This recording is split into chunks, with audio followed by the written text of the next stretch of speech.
Halo teman-teman, apa kabar? Welcome back to my channel. Di video kali ini kita akan melanjutkan tutorial Express.js. Di video sebelumnya kita sudah belajar terkait dengan middleware di Express.js. Di video kali ini kita akan belajar mengenai penanganan form di Express.js. Jadi kita ketika membuat sebuah aplikasi tidak akan terlepas dari pengiriman data yang diinputkan oleh user. Nah, ini harus kita tangani dan harus kita sesuaikan di Express.js.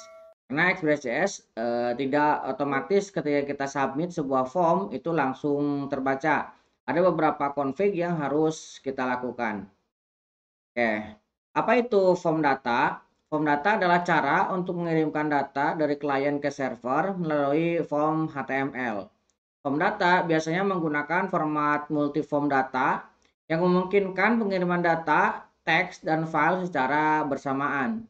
Express.js adalah framework web untuk Node.js yang memudahkan pengembangan aplikasi web dengan JavaScript. Untuk mengolah form data di Express.js, kita membutuhkan middleware yang dapat memparsing data tersebut dan menyimpannya dalam objek request body. Nah, bagaimana cara membuatnya? Mari kita langsung coding ya. Ya, teman-teman silahkan buka lagi terminalnya ya. Nah, kita akan masuk ke directory project kita, Express.js. Nah, di video sebelumnya kita sudah memiliki project 04 static file. Nah, kita akan menduplikat, kita akan copy min-r yang static 4, yang 4 static file ini, dan kita akan ubah namanya menjadi form data yang 06 form data. Seperti ini. Oke, kita clear screen, kita cek lagi. Kita sudah memiliki 06 form data. Kita akan masuk ke directory 06 form data. Nah, kita akan melanjutkan project sebelumnya ya. Kita akan membukanya dengan menggunakan Visual Studio Code. Oke, ini Visual Studio Code-nya sudah terbuka. Nah, teman-teman bisa buka lagi project yang sebelumnya ya. Nah, di sini kita sudah membuatkan sebuah project dan kita sudah config ya.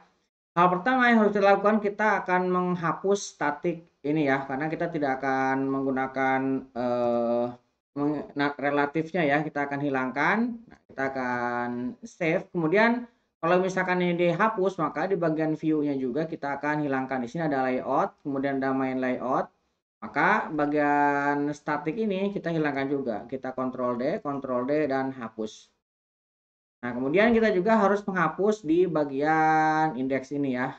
Nah, yang ada statiknya ini kita akan hapus lagi. Ctrl D, kemudian hapus. Nah, ini.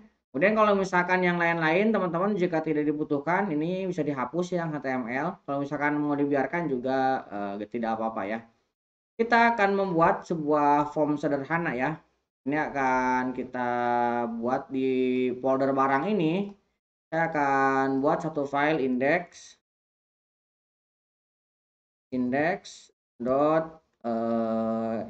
ya. Kita akan buat dengan ejs. Oke, dalam sini kita akan nanti akan menginputkan beberapa code. Tapi kita akan siapkan dulu untuk file CSS-nya ya. Nah, file CSS ini kita akan buat beberapa config ya. Pertama, kita akan reset dulu untuk font dan bodinya. Yang ini kita akan hapus dulu ya, tidak kita pakai. Kita akan ganti. Nah, ini kita akan reset dulu fontnya dan juga padding dan marginnya. Kemudian kita akan membuat sebuah styling untuk input ya, supaya nanti mirip-mirip kayak Bootstrap. Nah, kita akan buat seperti ini. Kemudian kita juga akan membuat sebuah label untuk inputnya ya. Nanti kita membutuhkan label. Nah, seperti ini. Kemudian saya juga akan membuat styling untuk buttonnya, supaya nanti buttonnya ini seperti Bootstrap. Nah, kita buat seperti ini. Kemudian kita akan buat button untuk warna primary ya di button nanti. Kita akan buat di sini warna primary. Kemudian kita juga akan membuat warna ketika di hover ya. Primary-nya di hover maka dia akan berubah warnanya. Kemudian saya juga akan membuat warna untuk yang merah ya, untuk tombol dilihatnya nanti. Nah, dia akan warnanya merah dan ketika di hover juga dia akan bereaksi. Kemudian saya juga akan membuat kolom untuk size-nya 25%. Ini untuk kolom ya. Saya akan buat kolom 25. Kemudian saya juga akan buat kolom yang 50 ya. Saya akan buat kolom yang 50 seperti ini. Kemudian saya juga akan membuat kolom 75. Oke ya, saya akan membuat kolom 75 dan saya juga akan membuat row. Nah, nanti row ini kita gunakan untuk menampung kolom ini ya, seperti gaya kita membuat dengan bootstrap. Kemudian saya juga akan membuat sebuah kelas untuk center. Nah, ini CSS yang kita akan gunakan ya. Oke, teman-teman bisa ambil untuk lengkapnya di kolom deskripsi codingannya ya, hasil file latihannya. Nah, kemudian di file index.js ini, JS ini kita akan buat beberapa, kita akan buat div yang kelasnya adalah row. Kita akan buat div row. Kemudian saya juga akan buat div kelasnya adalah container. Kemudian ini kita akan buat call 50. Nanti supaya lebarnya dia 50 ya. Oke, kemudian saya akan membuat H2. H2 ini kelasnya header. Saya akan buat header, kemudian ini saya buat input barang. Nah, seperti ini ya. Nah, di bawahnya kita akan buat sebuah form. Nah, form ini nanti kita buat metodenya post. Actionnya kita akan buat ke barang, metodenya post. Nah, ini ya. Kemudian nanti kita akan buat dia multi-part encryption tipenya ya. Kita buat encryption tipenya multi-part form data. Nanti supaya kita memiliki pengiriman upload juga bisa ya, kita nanti coba. Kemudian saya akan buat sebuah div kelasnya row seperti ini. Kemudian di dalam row ini saya akan buat div lagi. Nanti kita akan buat kelasnya call. Saya buat 25% ya. Nah, di dalamnya saya akan membuat sebuah label. Misalkan nanti for-nya nama barang. Nama barang ya. Kemudian di sini kita kasih nama barang labelnya. Oke, kemudian kita buat lagi di sini sebuah div call 50. Seperti ini. Kemudian dalamnya kita akan buat input tipe teks, ID-nya nama barang, NIM-nya nama barang. Nah, dari sini kita akan duplikat ya. Kita akan duplikat ke bawah. Ini untuk call-nya tetap 25. Kita ganti dengan jumlah di sini. Kita ganti dengan jumlah. Kemudian ini kita ganti dengan 25 lebarnya ya. 25. Kemudian namanya ini akan kita kontrol D. Kita ganti dengan jumlah. Oke ya. Dan ini tipenya kita ganti dengan number. Oke, div ini kita duplikat lagi. Nah, kita akan ganti ini menjadi harga satuan ya. Harga satuan. Nah, jumlah ini kita akan kontrol D. Kita ganti dengan harga satuan. Seperti ini. Kemudian kita juga akan coba duplikat lagi ya ke bawah. Nah, yang ini kita akan ganti dengan tanggal kadaluarsa ya. Kita ganti dengan tanggal kadaluarsa. Nah, ini kita ganti kontrol D. Misalkan kadaluarsa. Ini kita ganti tipenya date ya. Kemudian lebarnya kita samakan saja 25%. Oke. Kita duplikat lagi row. Nah, kita akan ganti ini dengan attachment ya. Ini kita ganti dengan attachment. Nah, attachment ini tipenya kita ganti dengan file. Ini kita ganti kontrol D. Nah, kita ganti dengan attachment. A-nya kita ganti dengan huruf kecil ya. Ya, ganti dengan huruf kecil. Oke, kemudian kita akan buat untuk buttonnya. Ini kita duplikat lagi. Ini kita duplikat sama ini 25, tapi labelnya kita akan hilangkan ya. Kita ganti dengan spasi aja di sini. Kita ganti dengan NBSP. Nah, ini spasi ya. Kemudian yang tadinya input kita akan ganti dengan button yang ini ya. Kita ganti dengan button. Tipenya kita akan ganti dengan submit. Tipenya submit. Kemudian kita kasih sini kelasnya ya. Kita kelasnya BTN. Kemudian primary. Misalkan seperti ini ya. Dan di sini kita tinggal tambahkan misalkan simpan. Kita save. Nah, ini sudah ya. Nah, sekarang kita tinggal menambahkan config untuk di route-nya. Ini kita sudah memiliki route barang ya. Nah, kita akan tambahkan di sini ya. Karena kita ingin ketika barang ini load, kita akan buat barang router.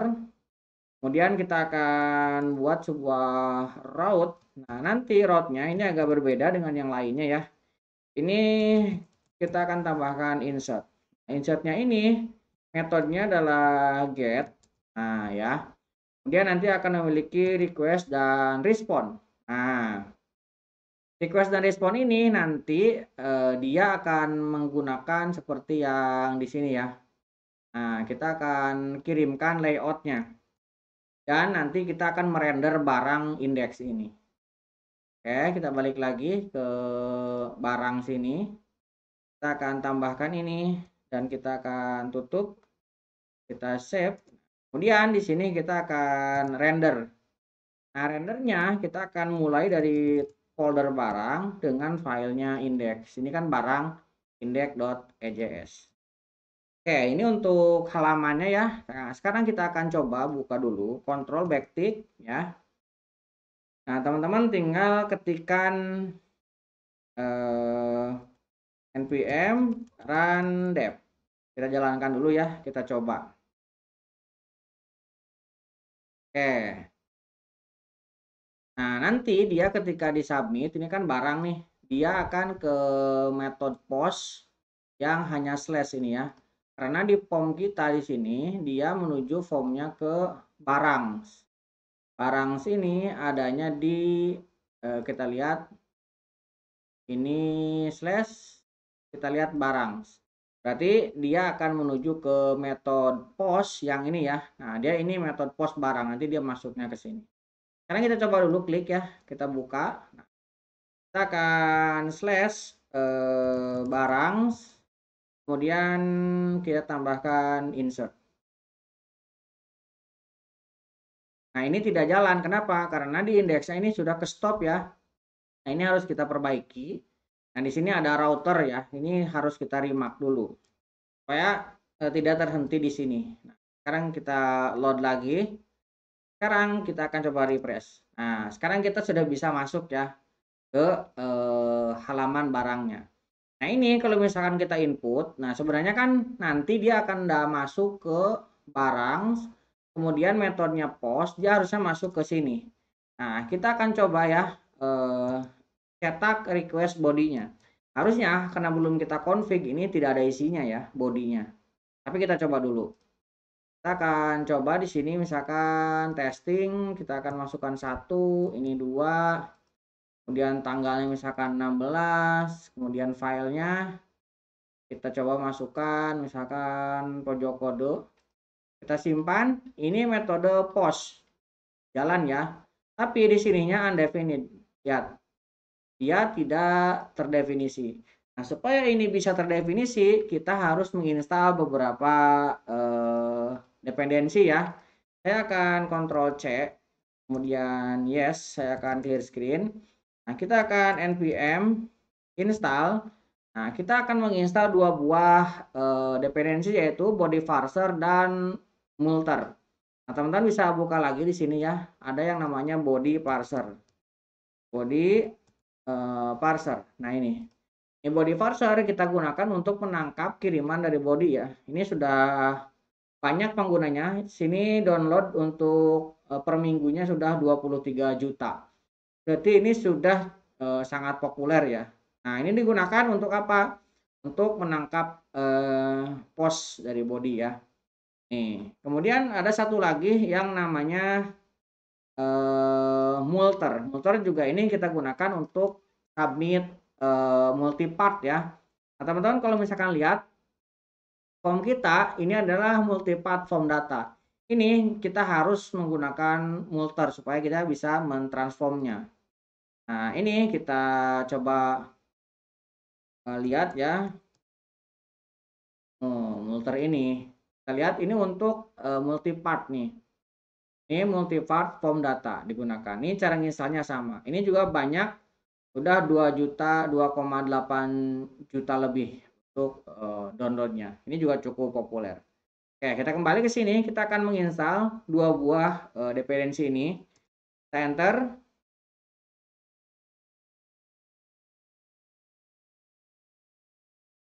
Oke, ini sudah ya. Nah, sekarang kita akan mengkonfignya. Pertama, kita akan config untuk body parsernya. Nah, body parsernya kita akan config dulu di sini. Pertama, kita akan load dulu body parsernya. Misalkan kita di sini aja ya. Ini kita import body parser dari body parser. Kemudian body parser ini kita akan gunakan. Caranya kita bisa menggunakan app use, kita gunakan middleware ya. Nah, kita tinggal gunakan di sini body parser JSON. JSON ini kalau misalkan body parsernya berupa JSON. Nah, kemudian kita akan baca juga dengan URL encode. Ini kita save, ini supaya bisa terbaca. Ini untuk definisi body parser seperti ini. Ini sudah pernah kita pelajari ya dari materi middleware. Ini kita definisikan di sini, kita gunakan. Kemudian kita akan menggunakan pada barang untuk menangkap submit dari image atau attachment ya, atau file, input tipe file. Nah, kita akan import Multer. Import Multer dari Multer. Pertama, kita akan tentukan di mana direktori tempat menyimpannya. Kita akan buat sebuah variabel storage misalkan. Nah, storage kita akan ambil dari Multer disk storage. Kita akan buatkan destinasinya ya. Nah, kita akan buat destinasi. Kita akan ambil public. Kita akan mundur satu step ya. Public. Kita memiliki foldernya adalah img ini ya. Jadi kita akan gunakan img flash seperti ini. Nanti dia akan masuknya ke img sini. Kemudian file name-nya kita akan ambil ini file original name. Kalau misalkan mau menggunakan original name, nah ini bisa seperti ini ya. Tapi kalau misalkan mau menggunakan dirubah, ini juga bisa ya. Nah, jadi file kemudian function, di sini kita harus definisikan. Nah, saya akan menggunakannya callback-nya ini. Saya akan definisikan dari file ini. Saya akan ambil original name substringnya. Jadi kita ambil setelah dotnya ini extensionnya. Kemudian kita akan ambil panjangnya. Nah, ini kemudian formatnya nanti adalah date ya. Jadi nanti bentuknya ini random date-nya, date time. Jadi nanti bentuknya integer. Kemudian kita akan ambil ekstensinya. Nah, callback-nya. Ini untuk storage-nya. Kemudian saya akan buat sebuah konstanta untuk upload-nya. Misalkan kita akan upload. Kita ambil dari Multer, kita ambil storage yang ini kita ambil definisikan ke dalam storage. Nah, kemudian action ini kita akan tambahkan ketika post. Kita gunakan di sini ya. Nah, ini fungsi untuk menangkap sebuah function sebelum dia ke tahapan selanjutnya. Ini juga operasi middleware juga ya. Kita akan tambahkan di sini upload-nya. Kemudian yang mau kita upload adalah single. Nah nanti ini seperti ini. Ini bukan image ya, tapi namanya di sini kita sesuaikan sesuai dengan name-nya. Nah, ini namanya adalah attachment. Jadi ini kita ganti dengan attachment. Nah, seperti ini. Nah, kemudian di sininya saya akan menggantinya ya. Pertama kita akan mengambil body parser-nya. Pertama saya akan buat sebuah variabel file. File ini kita akan ambil dari request file. Kemudian saya akan mengambil lagi body ya. Body kita akan ambil request body. Kemudian saya akan console log file. Kemudian saya akan console log untuk bodinya. Jadi kita biar tahu ya, nanti isinya ini sudah masuk ataupun tidak. Oke, kedua ini sudah kita config ya, body parser sudah kita config seperti ini. Kemudian untuk submit filenya juga sudah kita config di routernya di sini. Teman-teman mau di sini juga sebenarnya boleh ya, tapi karena kita menggunakan router, kita gunakan di sini. Oke, sekarang kita akan jalankan kembali untuk server dev-nya. Kita run. Oke, ini sudah jalan lagi ya. Sekarang kita akan buka lagi. Ini kita refresh. Sekarang kita akan coba ya. Ini kita testing, jumlahnya misalkan 3, ini harga satuannya misalkan 2000, kemudian tanggal kadaluarsanya misalkan tanggal sekarang. Kemudian saya akan coba tambahkan file. Ini contoh aja ya. Namanya logo. Kita simpan. Nah, ini metode post barang. Jalan ya. Dan di sini teman-teman bisa lihat. Nah, datanya sudah terbaca ya. Jadi kita bisa menggunakan objek ini. Nah, bisa kita simpan ke dalam database ataupun validasi ataupun ke proses selanjutnya. Intinya ini yang tadinya null, undefinite, sekarang sudah terdefinisi dan kita bisa menggunakannya. Jadi dari proses submit ini yang sudah kita console log tadi, nah di barang ini kan metode post, ketika di post ke sini, kita cetak datanya. Nah semuanya kita bisa dapatkan. Ini nama barang, jumlah, harga satuan, kadaluarsa bisa kita dapatkan. Kemudian yang file ya, yang file ini nama filenya apa ini ya. Saya bisa menggunakan ini sebagai nama file. Dan di sini di dalam folder img filenya sudah masuk. Nah ini yang kita upload tadi.